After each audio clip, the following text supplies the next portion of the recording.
होगी रोज खटर पटर, बातें भी चटर पटर, घर घर की खबर खबर, हंसी ठिठोली की है अंगड़ाई। रेडियो राजू भाई, रेडियो राजू भाई, रेडियो राजू भाई, राज मिस्त्री का अपना रेडियो। नमस्कार मेरे प्यारे राजमिस्त्री भाइयों, मैं हूँ राजू भाई। आ चुका हूँ आपके पास लेकर आपका पसंदीदा प्रोग्राम रेडियो राजू भाई, राजमिस्त्री का अपना radio, powered by UltraTech cement, देश का नंबर 1 सीमेंट। दोस्तों, शुरू करते हैं आज का प्रोग्राम। और सबसे पहले आज का विचार। आज का विचार कहता है, संघर्ष यात्रा में आप अकेले नहीं हैं। आपसे जुड़ा हर व्यक्ति आपके साथ ही संघर्ष करता है। हमें ऐसा लगता है ना कि शायद ऊपर वाले ने हमें ज्यादा चैलेंजेस दे दिए, ज्यादा संघर्ष दे दिया है, लेकिन ऐसी बात नहीं है। हम हमारे जिंदगी से जो लोग जुड़े हैं और जो लोग नहीं भी जुड़े हैं, वो भी उतनी ही संघर्ष कर रहे हैं जितनी कि हम। दोस्तों, आगे बढ़ते हैं अब दिल की बात की ओर। और आज मैं आपको बताने वाला हूं कि हिंदू धर्म में और भी बहुत सारे धर्मों में हाथ जोड़कर नमस्कार करने का, हम जो नमस्कार करते हैं हाथ जोड़कर, उसके क्या क्या फायदे होते हैं। नमस्कार का आध्यात्मिक महत्व। हमारे शरीर को 2 भागों में बांटा गया है, जिसमें दाएं भाग को ईड़ा और बाएं भाग को पिंडली कहा जाता है। ऐसे में नमस्कार करते समय ईड़ा और पिंडली नाड़ी आपस में मिल जाती हैं, जिससे शरीर में आध्यात्मिकता का भी विकास होता है। किसी को प्रणाम करने पर न सिर्फ आध्यात्मिकता बढ़ती है, बल्कि इससे आपके रिश्तों में भी मजबूती आती है, क्योंकि ऐसा माना जाता है कि जब आप किसी व्यक्ति को हाथ जोड़कर नमस्कार करते हैं तो सामने वाला व्यक्ति आपको ज्यादा समय के लिए याद रख पाता है। वहीं हमारे दोनों हाथों को आचार और विचार से जोड़ा जाता है। यहाँ आचार का अर्थ है धर्म और विचार का अर्थ है दर्शन। ऐसे में दोनों हाथों को आपस में जोड़कर नमस्कार करने का अर्थ है कि इससे आपके धर्म और दर्शन दोनों में संतुलन बना रहता है। हाथ जोड़कर नमस्कार करने के पीछे वैज्ञानिक महत्व भी माना गया है, जिसके अनुसार इससे हृदय चक्र और आज्ञा चक्र सक्रिय होता है और शरीर में सकारात्मक ऊर्जा का संचार भी तेजी से होने लगता है, जिस कारण व्यक्ति को मानसिक शांति का अनुभव होता है। नमस्कार शब्द संस्कृत भाषा के नमस शब्द से लिया गया है, जिसका अर्थ है एक व्यक्ति की आत्मा का दूसरे व्यक्ति की आत्मा से आभार प्रकट करना। विज्ञान के अनुसार हमारी हाथ की नसें हमारे सिर के नसों से जुड़ी हुई है। जब हम दोनों हाथ जोड़कर नमस्कार करते हैं तो हमारे शरीर में एक चेतना आती है, जिससे हमारी याददाश्त बढ़ती है। किसी व्यक्ति को हाथ जोड़कर नमस्कार करने से सामने वाला व्यक्ति नमस्कार करने वाले व्यक्ति को ज्यादा दिनों तक याद रख पाता है। तो दोस्तों, ये सारी बातें आप याद रखिए और खुद भी साथ ही साथ अपने बच्चों को भी ये चीज सिखाइए।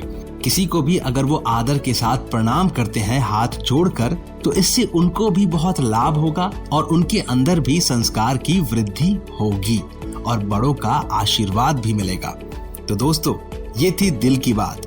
अब आगे रुख करते हैं कहानी की ओर, लेकिन उससे पहले आप सभी राजमिस्त्री भाइयों को एक बात याद दिलाना चाहूंगा, और वो बात ये है कि केवल याद रखिए, केवल अल्ट्राटेक सीमेंट का ही इस्तेमाल करें, क्योंकि बढ़िया काम तो बढ़िया नाम।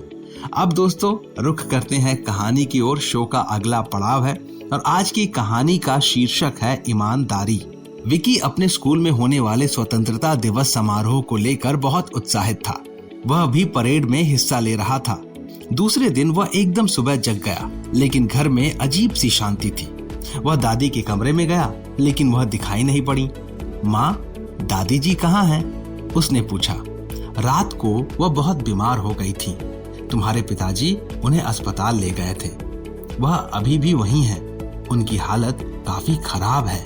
विकी एकाएक उदास हो गया।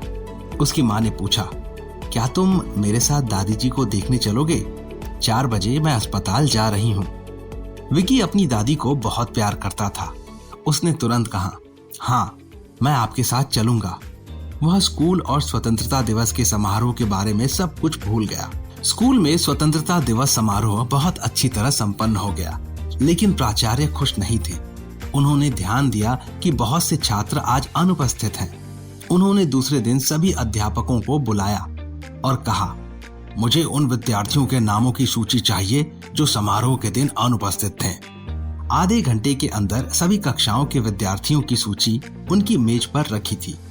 कक्षा 6 की सूची बहुत लंबी थी, अतः वह पहले उसी तरफ मुड़े। जैसे ही उन्होंने कक्षा 6 में कदम रखे, वहां चुप्पी सी छा गई। उन्होंने कठोरता पूर्वक कहा, मैंने परसों क्या कहा था? यही कि हम सबको स्वतंत्रता दिवस समारोह में उपस्थित होना चाहिए। गोल मटोल उषा ने जवाब दिया। तब बहुत सारे बच्चे अनुपस्थित क्यों थे? उन्होंने नामों की सूची हवा में हिलाते हुए पूछा। फिर उन्होंने अनुपस्थित हुए विद्यार्थियों के नाम पुकारे, उन्हें डांटा और अपने डंडे से उनकी हथेलियों पर मार लगाई। अगर तुम लोग राष्ट्रीय समारोह के प्रति इतने लापरवाह हो तो इसका मतलब यही है कि तुम लोगों को अपनी मातृभूमि से प्यार नहीं है। अगली बार अगर ऐसा हुआ तो मैं तुम सबके नाम स्कूल के रजिस्टर से काट दूंगा। इतना कहकर वो जाने के लिए मुड़े। तभी विक्की आकर उनके सामने खड़ा हो गया। क्या बात है? प्रिंसिपल साहब ने पूछा। इसके जवाब में विक्की ने भयभीत होकर मगर दृढ़ के साथ कहा, मैं भी स्वतंत्रता दिवस समारोह में अनुपस्थित था, पर आपने मेरा नाम नहीं पुकारा। कहते हुए विक्की ने अपनी हथेलियां प्राचार्य महोदय के सामने फैला दी। सारी कक्षा सांस रोककर उसे देख रही थी। प्राचार्य कई क्षणों तक उसे देखते रहे। उनका कठोर चेहरा नम्र हो गया और उनके स्वर में क्रोध गायब हो गया। तुम सजा के हकदार नहीं हो, क्योंकि तुम में सच्चाई कहने की हिम्मत है। मैं तुमसे कारण नहीं पूछूंगा, लेकिन तुम्हें वचन देना होगा कि अगली बार राष्ट्रीय समारोह को नहीं भूलोगे। अब तुम अपनी सीट पर जाओ।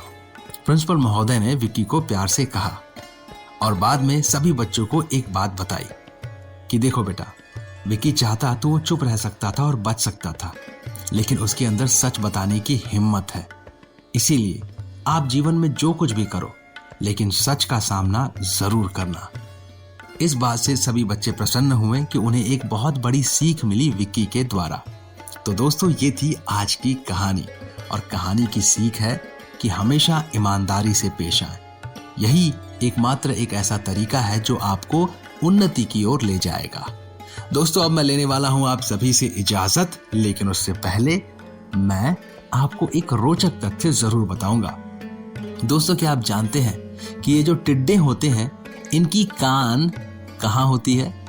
टिड्डों की कान उनके पेट में होती है, यानी वो पेट से सुनते हैं। दोस्तों, अब मैं लेता हूं आप सभी से इजाजत। आप अपना ख्याल रखिए। हम मिलेंगे अगले एपिसोड में। शुक्रिया दोस्तों। रेडियो राजू भाई, रेडियो राजू भाई, रेडियो राजू भाई, राज मिस्त्री का अपना radio. Brought to you by Ultratech Cement.